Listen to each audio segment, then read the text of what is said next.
Well, I've managed to come up with a part 2. Hopefully this will be the last part. I did mention if anybody has any questions and concerns, they can be addressed in the comment section, and I was thinking about doing a live stream that might address a topic like this. But I just wanted to be thorough and make sure I reiterated some points, went over some things in the last video, and explained some new things. Maybe give you guys some ideas on some questions you might have for me if you wanted to ask any and find out what the process is like. Anyway, this California native is now an Arizonan. Let's get started with the show.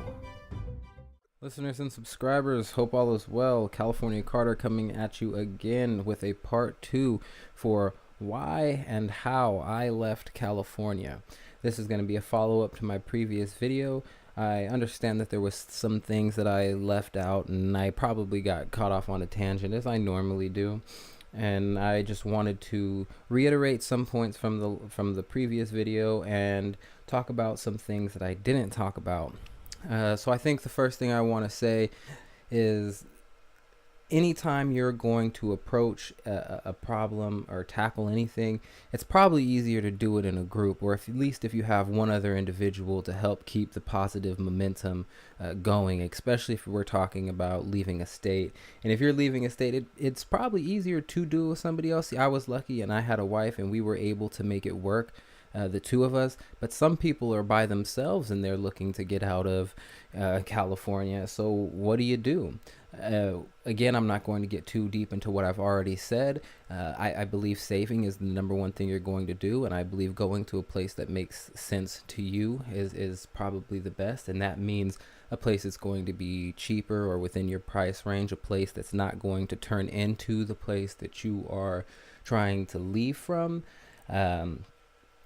Also, you might want to consider doing some research, and if you're a first-time home buyer, what those kind of details are going to encompass, or if you're looking to rent an apartment, make sure your credit is good. Make sure you have, typically 2 years of work history. If you make 2 times the rent for the apartments, I mean, if you've already moved around in apartments before, as I said, it's not too different when you're leaving another state. The only difference really is the distance, and that can be a hurdle. I personally rented a U-Haul, and I was able to get everything into a 16-foot U-Haul, and I packed it all in there. I mean, we have enough furniture. We have two bedrooms, both with full furniture sets, a living room with 2 big couches. We were all able to get it to fit. So some of the things you're going to have to take into account is the transportation you're going to use to move your stuff to the next location. You're also going to want to make sure, if you're buying a house, or you follow and research the intricacies of that, because you're going to need down payments, you're going to need the inspection costs, you're going to need closing costs in most cases, depending on what the deal is. If it's an apartment, it's a little bit easier. That way, typically your water, garbage, and sewage is covered. You don't have to worry about that. If anything goes wrong in the apartment, you can tell your landlord, hey, this needs fixing, and the dollar isn't on you as it would be if you were buying a home. Remember, with a home, you have to worry about mortgage, you have to worry about homeowner's insurance.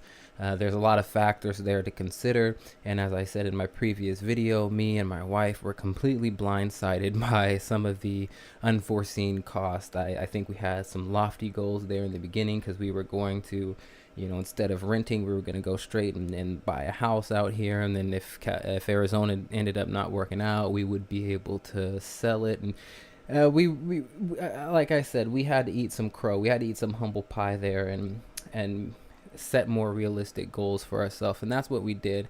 The price comparisons from things outside of California, if you leave California, virtually every other place is going to be cheaper. I mean, aside from the obvious ones like New York and other places, but the wages you're going to be making in other states is going to be less. Now, here's an interesting thing. I had a friend who moved out of California, and though he's making, I think it's $3 or $4 less an hour, he's actually breaking even or about the same money that he was making in California because the taxes are different in that state, and I forget where he went to, so I'm not going to say where he went because I don't remember. But that's just to paint a picture. Yes, a lot of times when you leave a place like California, who typically has higher wages, that's to keep up with the cost of living, even though it doesn't come close to doing that.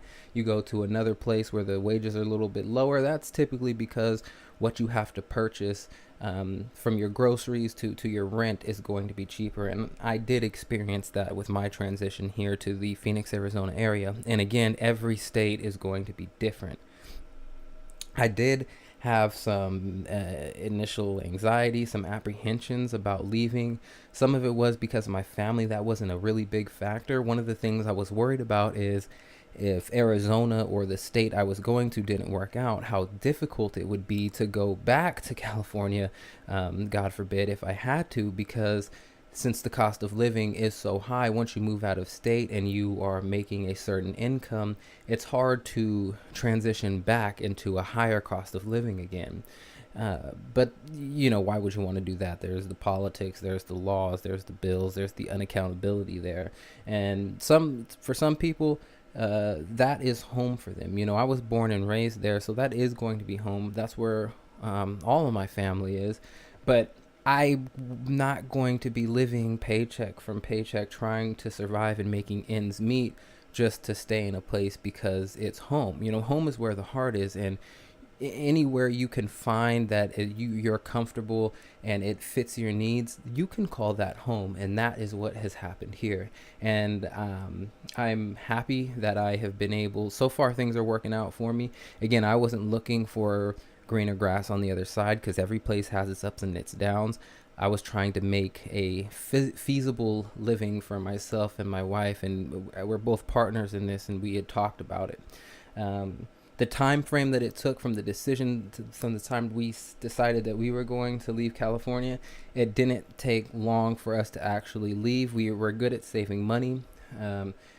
So that was part of how long it took for us to eventually leave. I say it took about 6 months from this when we decided, yeah, we're going to leave, and after that we were saving up the money and we were looking actively for places. You can go, at first we were looking, on Zillow and all those places for the homes, and then after we realized we're going to be doing some renting at apartments, we completely changed our search criteria, went straight for looking at apartments. We actually came out here in September of 2018 to physically look at these places. So we took some time off of work, and we drove out here. We took a rental car. We drove out here, and we checked out those apartments that we had checked out online in California to make sure they were up to our standards. We went and we visited. We talked to the landlords, and after doing some deciding, we found a place. We put our names down, and again, that was coming here beforehand to actually look at the places we were looking at online, because we didn't want to have to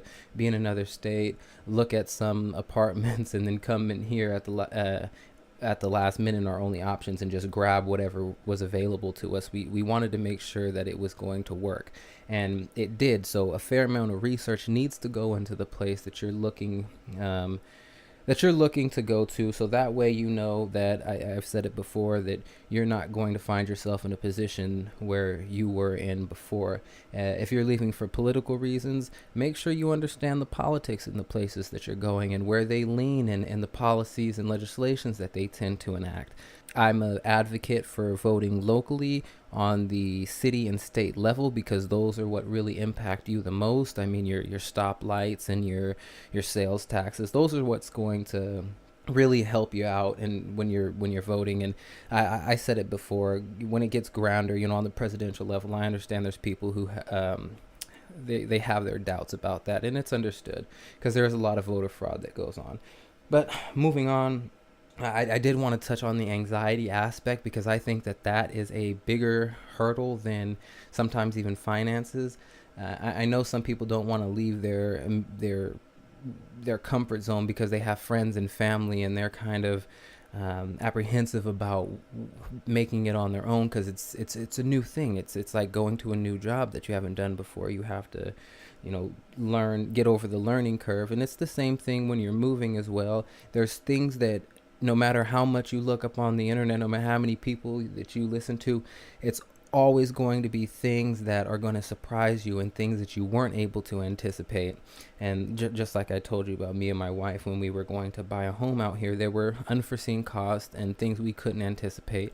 So we decided to change our approach, and we went for renting to see if we were going to like it out here to make it a permanent residence for us.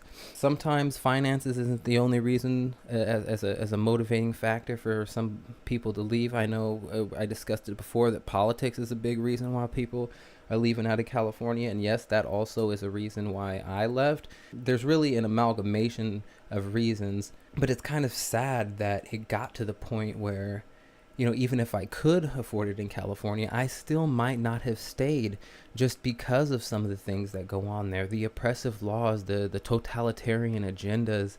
I will say the liberalism there is becoming more extreme, more far left than anything moderate or central, or anything that you would expect to have a rational conversation with. If you accidentally say a trigger word or something that sets somebody off, you lose credibility with that individual, and now you're at each other's throats. So there's a lot of that goes on. And where I was at initially, I was in the Bay Area, California's Bay Area, and just 30 minutes outside of San Francisco, and that's where I was born and raised there.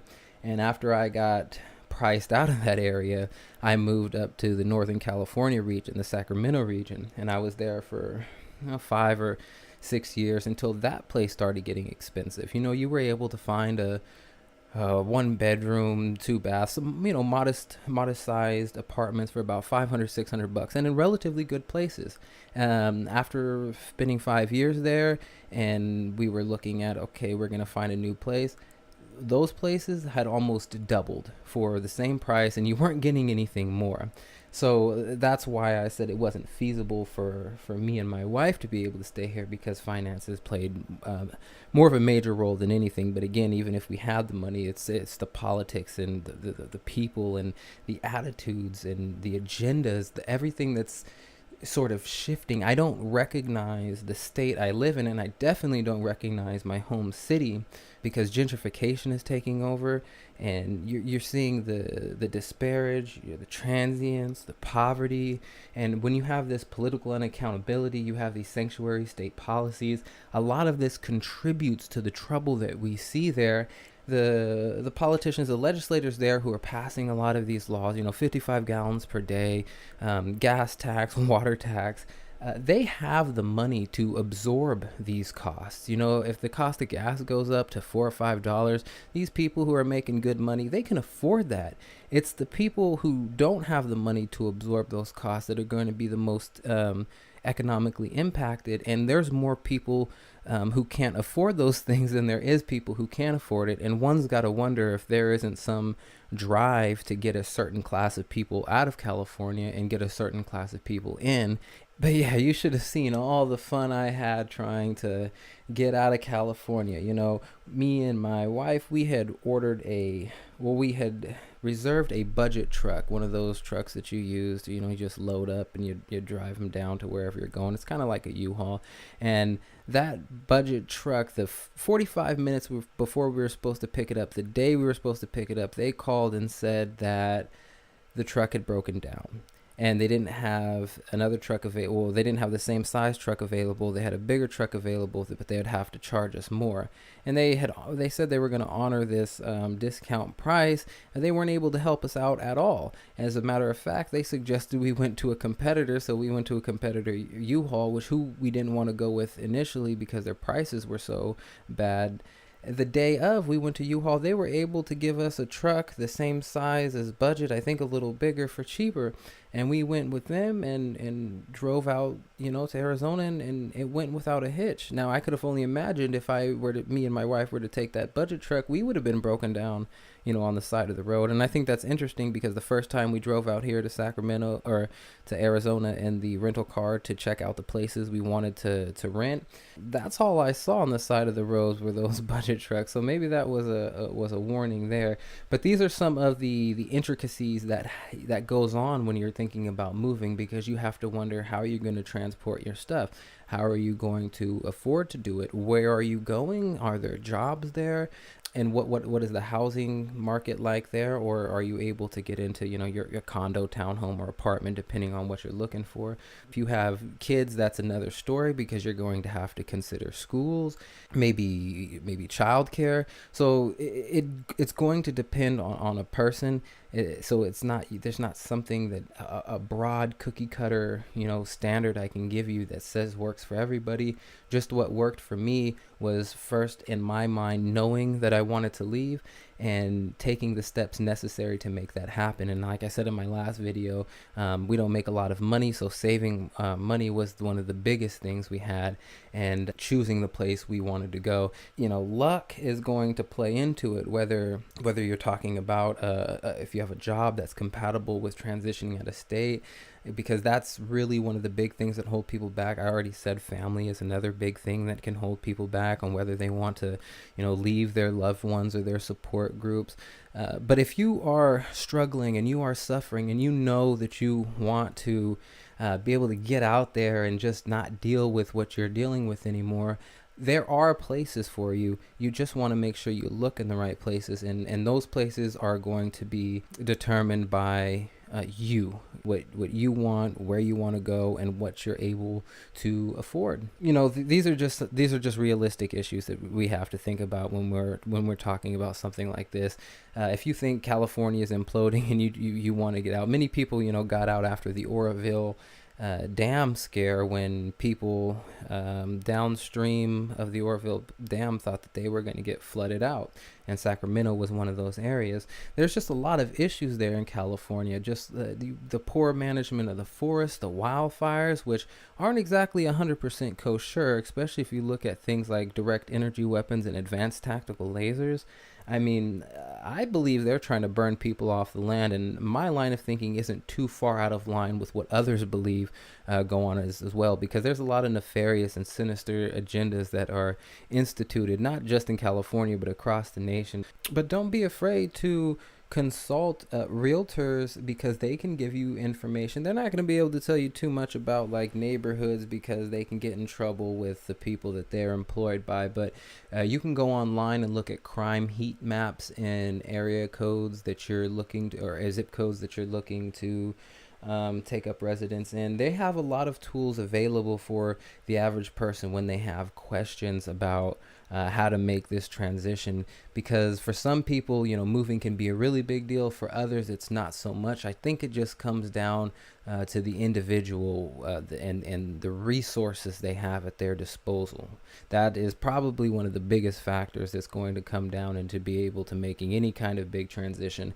But I also want to reiterate that it's not, most people put a lot of mental barriers in their head because they think it's an impossible task, or it's just too much on their plate for them to consume, and it's not necessarily the case. If you've already made, and again I'm reiterating, if you've already moved from apartment to apartment, or rented homes, or bought homes, then you know what the process is like, and it's not much difference. The only difference is the mileage and how far you're going, and you leaving the people that you know. But again, if those aren't an issue for you, you won't have a problem finding yourself something that you're looking for. Just don't expect the grass to be 100% greener on the other side, because as I've said before, every place is going to have its ups and its downs, and I don't want you to end up being disappointed because you think that one place was going to be completely better than another. I think if we're trying to run from certain issues blindly, that we can end up in